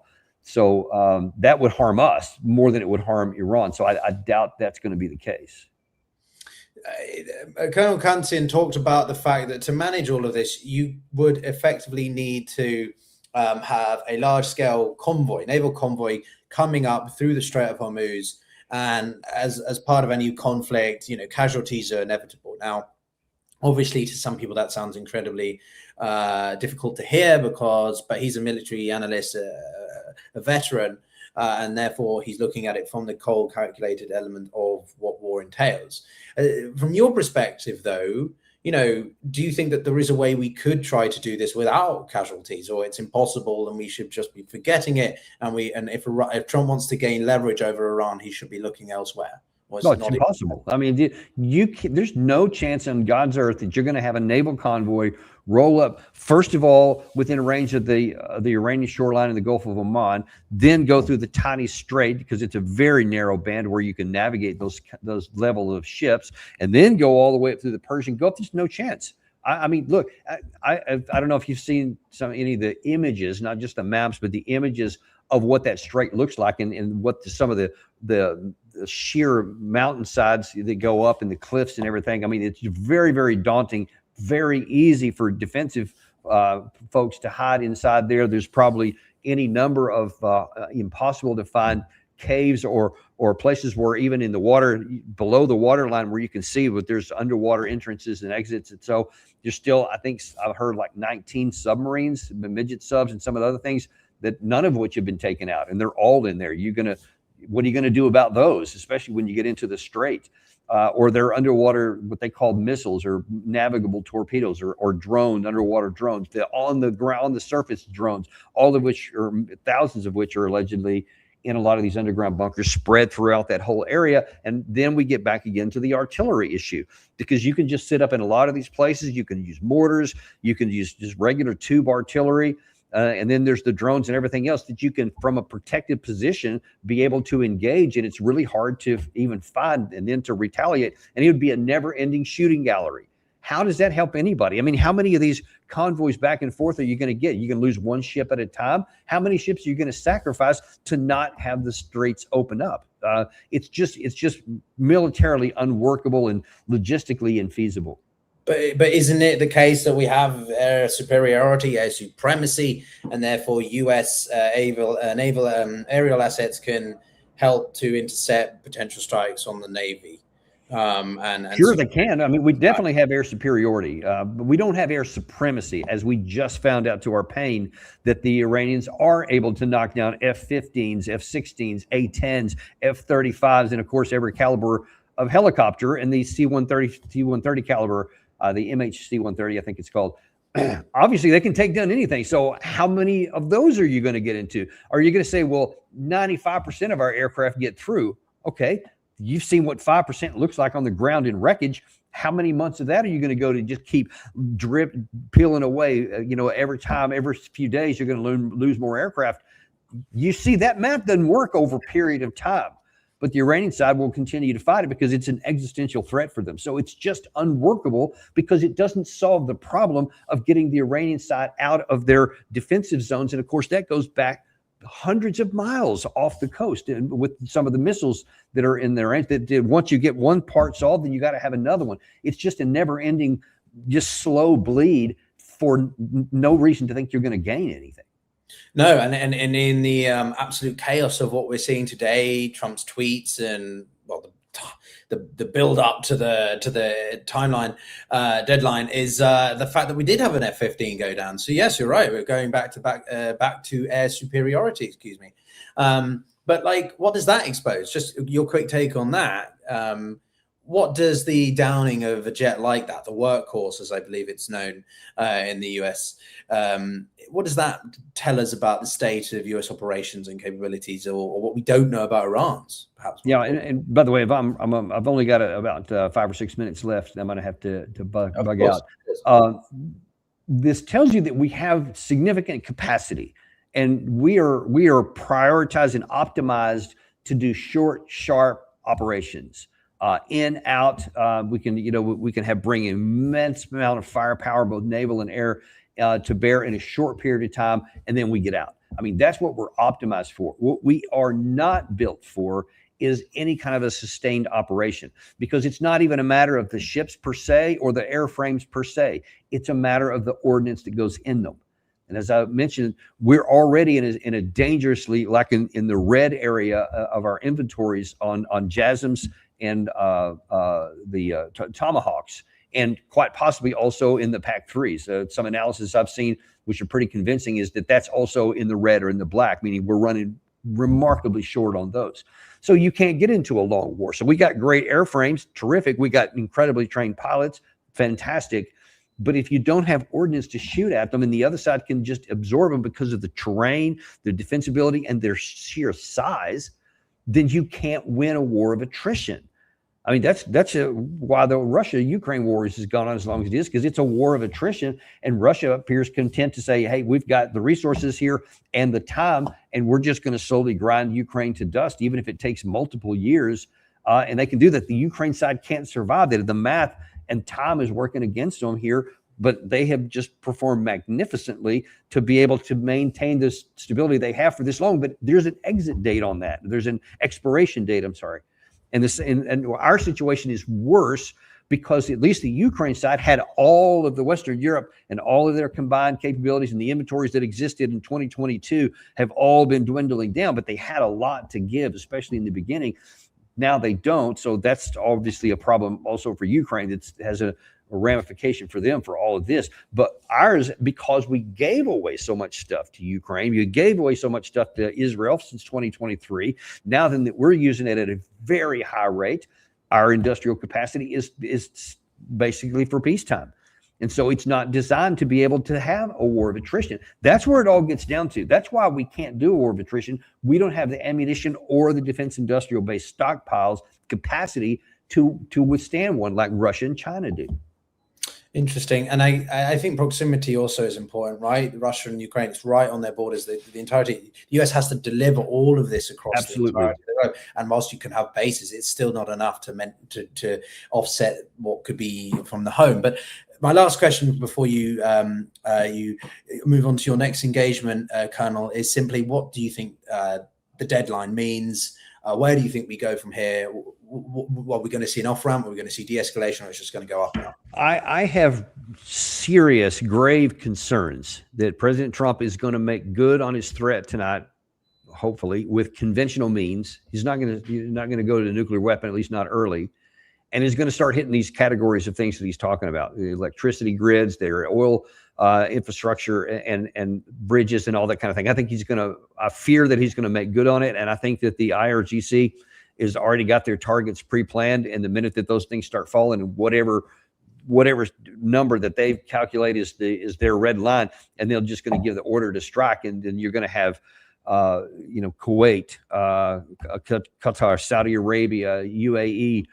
They're just going to have a lot of their infrastructure just devastated. And if Iran does what they have sometimes said, and they go after these desalination plants, I mean, you're talking about a literal existential threat to the survival of the people in some of these countries, especially like Saudi Arabia. My gut tells me that Iran won't do that because they don't want to have a catastrophe on their hand.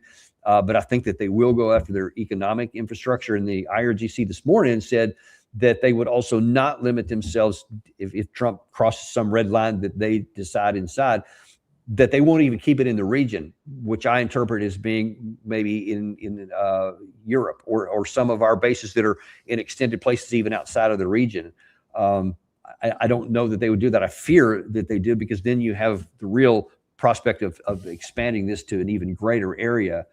And so that's going to have long-term consequences, no matter what happens in the short term, once you start hitting those facilities, because many of them, and I mean, like the Pars gas field already is going to take like multiple years to get fully back online as it is, because of the damage already done.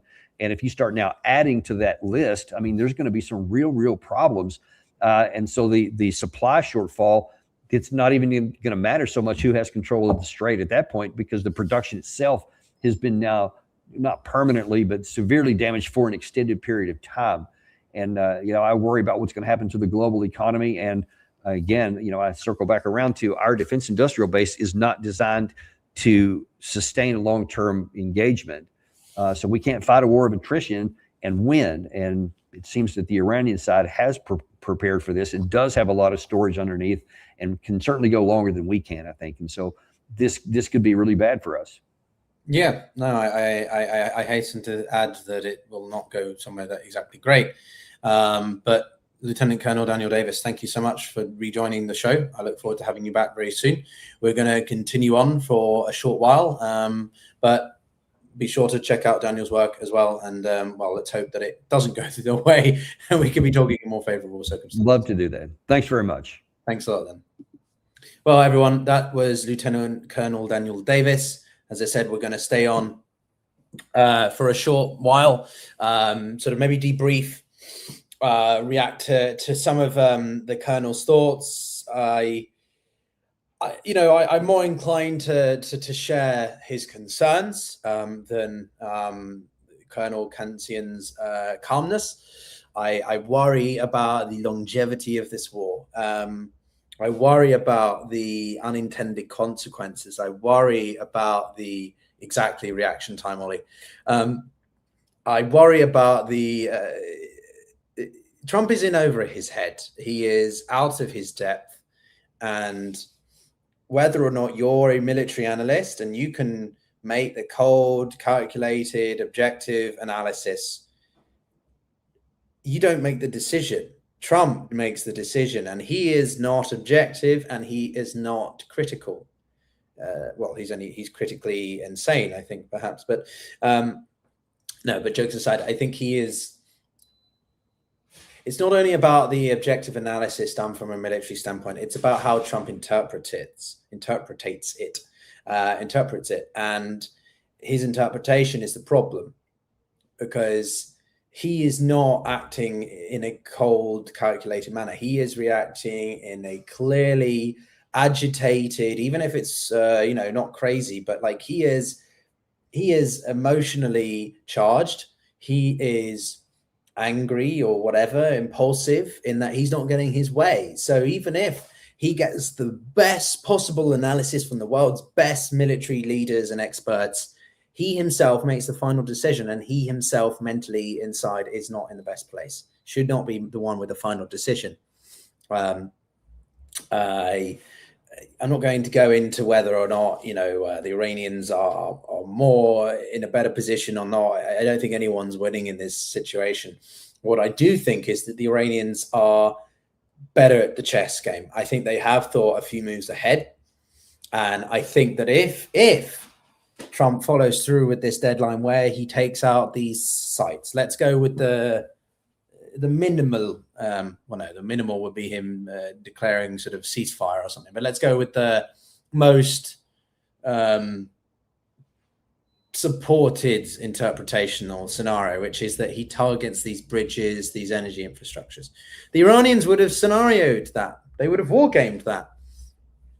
And they're going to be like, okay, well, then we'll take out, they're going to do what they've threatened to do. The Iranians are the one thing that you can recognize, maybe not respect, but you can recognize from the Iranian perspective, is that they follow through on what they say. or that they react in proportionality. In international law, you have a few principles. One of them is the principle of proportionality, that in international humanitarian law of war, you respond in proportion to what your opponent does, or in principle, you're supposed to do that. The other one is precaution. So the Iranians will argue that they are acting in precaution, right? Like the Israelis have occupied southern Lebanon in a preemptive defense, or they decided to take out Iran's infrastructure on February 28th as a preemptive deterrence because they thought that the Iranians were planning something, which I think is bullshit. But that was the claim. So they preemptively, along with the United States, launched these strikes. And so Tehran responded in proportion with strikes across other sites, and then upped that set of strikes across the whole of the Middle East, or large proportions of the Middle East, once it became publicly known that Ayatollah Khamenei had been killed. In this regard, if Trump does decide to take out any and all bridges, any and all infrastructure, civilian or not, that is a free-for-all. That gives the Iranians legal justification, at least in principle, to do the same.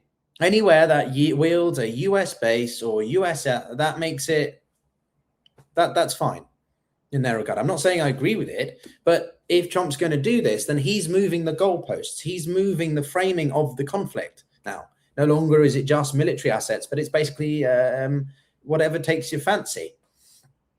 And Trump's comments, which, again, you know, they could be part of some insane negotiating strategy or some insane smoke and mirrors, which, as I think, is just complete bullshit.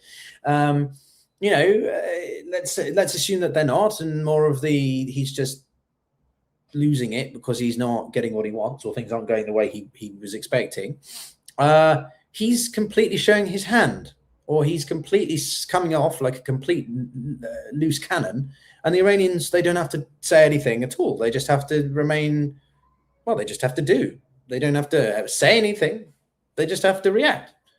You know, like China. China doesn't do anything, really. It doesn't have to, but it's winning people left, right, and center because of Trump's self-destructive actions. So the Chinese approach of non-interference is certainly more appealing, even if it's not ideal because it welcomes democratic backsliding or anti-democratic values or whatever, right? That's a slightly different point, but the principle is the same, that China doesn't have to do anything to come out of this much more beneficial than America. It's destroying alliances, destroying America's global reputation, destroying, weakening its military stockpiles and assets, as Daniel Davis said. And China's just sitting there like, okay.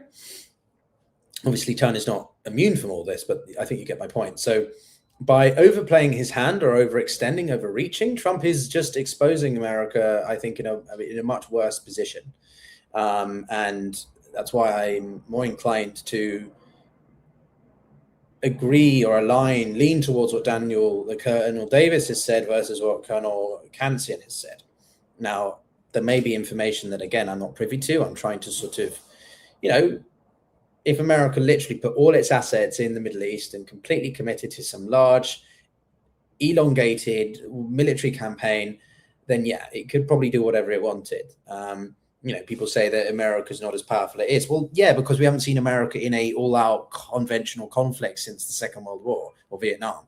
But even then, those are not technical. Well, no, okay, Afghanistan, but like on Iraq. But like, my point is that if you're talking about a conventional military warfare of two conventional militaries fighting one another without guerrilla tactics or asymmetrical means, then yeah, America should be, in theory, able to overwhelm any opposing force. But modern warfare is not fought like that. And it's very decentralized. It's very asymmetric. It's very ebbs and flows. It's not like a continuous wave of energy, as we've seen in the war in Ukraine. You have phases where it's just nothing's happening, and then you have some degree of activity, but even then it's not much. And quickly both sides dig in. So in this regard, unless you're going to see some kind of Gulf-styled coalition like in the 1991 case, what was it, 42 nations, 40 plus nations joined the US in its coalition against Saddam Hussein. I don't think this is a very tenable, sustainable situation. Okay, you can take Karg Island, but then what? Like, the Iranians will just redirect supply. Also, by interfering so much in the Persian Gulf, you're going to put huge swathes of the contingency plans the Saudis and Emiratis have put in place, right?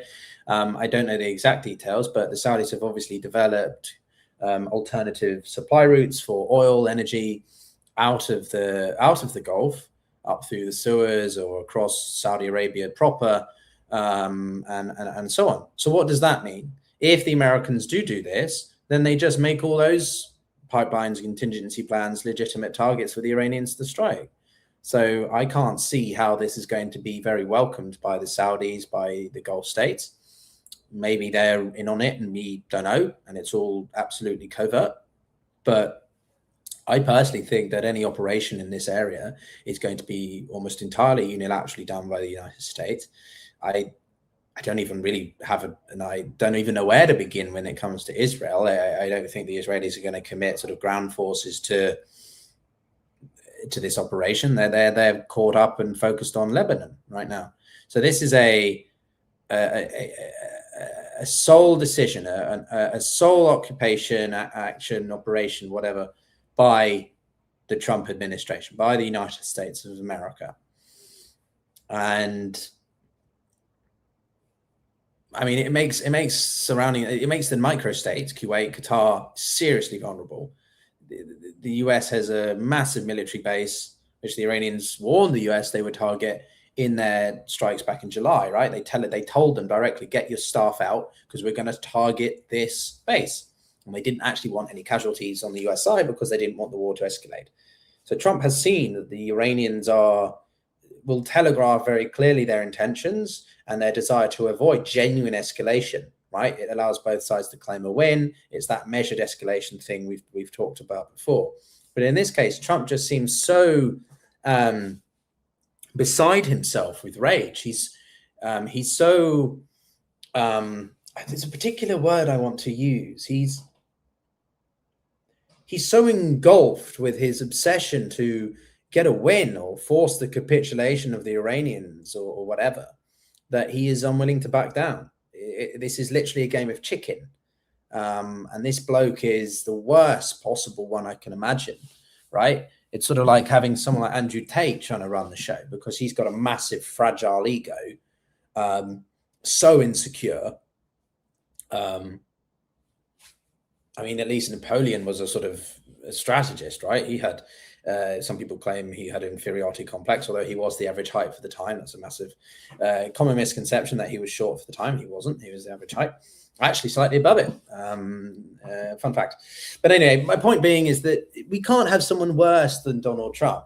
But I guess we wouldn't be in this situation if it was anyone other than Donald Trump. I don't think even J.D. Vance would do this.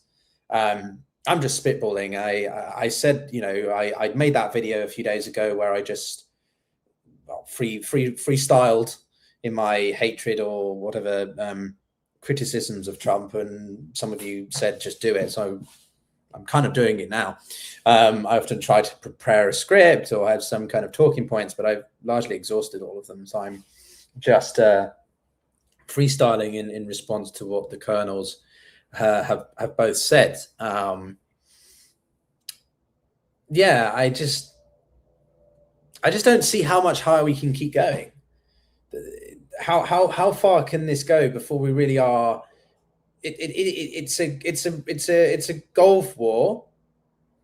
It's a regional conflict. It's not World War III, but Trump seems intent on pushing the boundaries as much as he possibly can. And I just don't know. I just don't know how far it can go. Let's look at some of the updates. How about that? That'll help me That's where we let's get some direction to this stream.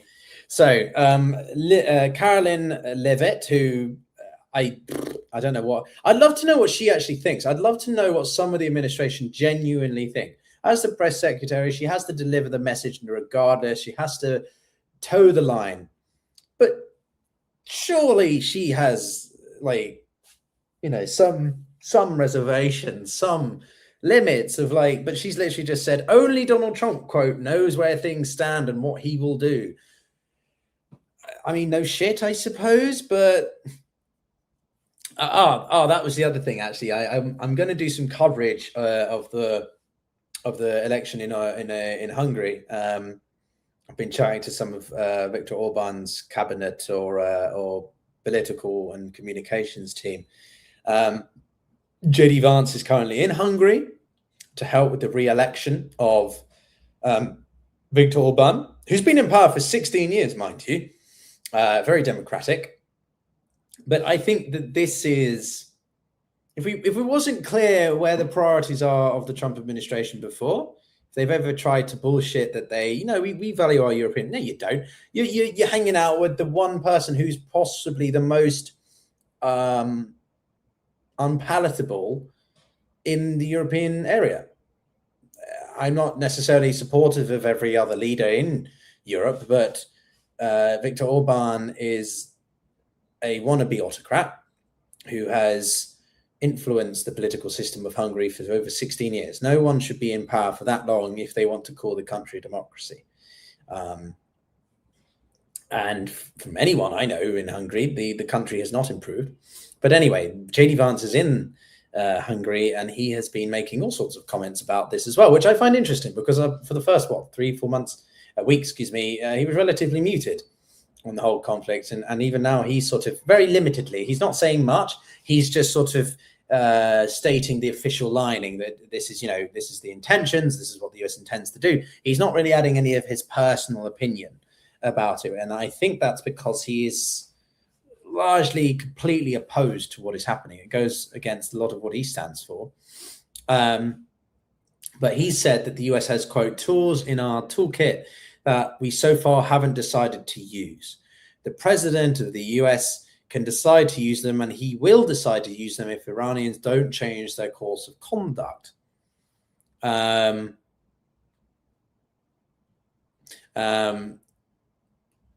Then there were suggestions that he had talked about using nuclear weapons. The White House said literally, quote, nothing that Vance had said implied that was the case. I can't believe we're talking about it, to be honest, guys. Every time I keep talking about it, you know, I've covered Ukraine a lot in the past 4 years. I've been on the front lines. I've seen things from my own eyes. And the notion that, you know, Putin would ever use a nuclear weapon is insane. It is nuts. He is a horrible, vile leader, but he's not insane. And he's not going to use a nuclear weapon. But, you know, in this regard, I genuinely wonder, is Trump so obsessed or like just consumed by this situation and the lack of direction of where it's going? Is he actually going to use that? Usually I just be like, no, that's completely preposterous. But in this regard, I'm like, I don't know. The guy's effectively said genocide against ancient civilization in Iran. So what else can he say? But anyway, let's wrap up, I think, with a couple of takeaways. What I would say is simply that if Trump's going to try to do more than what the broader administration are aware of, I think that he wouldn't be able to do that. I think he is constrained by certain checks and balances. And the other thing is that there's a copious amount of ambiguity around all of this. The United States reported earlier that it had conducted strikes on Karg Island, but the Iranians have claimed that no damage has been done to any critical infrastructure. So who do you believe? Now, as someone coming from the West, you would assume that sort of I intend to believe Western intelligence or Western claims, but that was usually in the case of situations where they're not directly involved. The United States was accurate in stating that Russia would invade Ukraine on February 24th. But in this regard, because of this new administration, I don't know. I don't know how much to take them at face value, and that certainly doesn't mean I'm sort of taking the IOGC statements at face value. But anything that we read, anything that is suggested, that something has been hit or obliterated or severely set back, is either not true or severely overblown or something else. And I wonder if we are going to see an operation to take out the bridges. What are the scenarios? Take out bridges and critical infrastructure, energy infrastructure, regardless of if it's military related or not. Launch a ground offensive for Karg Island, a naval operation around the Strait of Hormuz, or maybe any one combination of those, or all out red button time. Again, I don't know, but that's sort of what we're looking at. So, I mean, I've been streaming now for about 3.5 hours, guys, on and off. So I am probably going to take a break. I'm not a natural streamer. I tend to prefer to pre-record what I say because I'm better at delivering my thoughts with some clarity. But the nature of what we're seeing requires this update in real-time coverage. So yeah, let me know if you like the streams, and I'll do more of them. What I am actually wondering is whether or not to split them into breaks, to do like a stream with a guest and then log off, or just have one continuous stream and people join us and come and go as we've done with the two colonels. Let me know. But yeah, that's what I'm wondering, Marja. Am I going to stay up the whole night?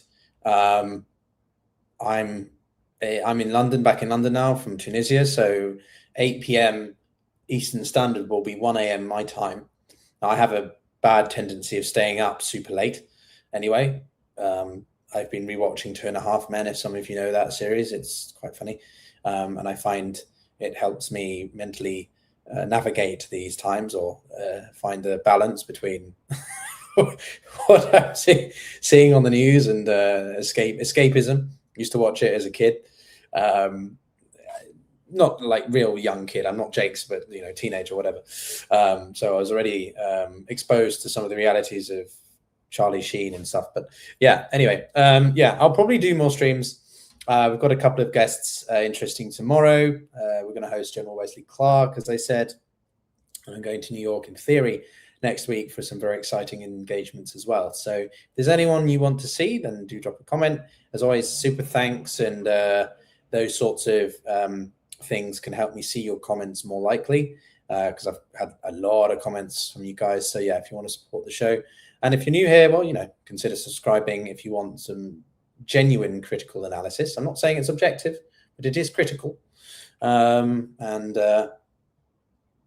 I'm just some crazy old man ranting, trying to have some sleep. Not really, just airing realistically what's going through my mind. I think some people don't appreciate how difficult it is. I don't know how Daniel Davis does his streams as long as he does, or some other people upload and post as often as they do.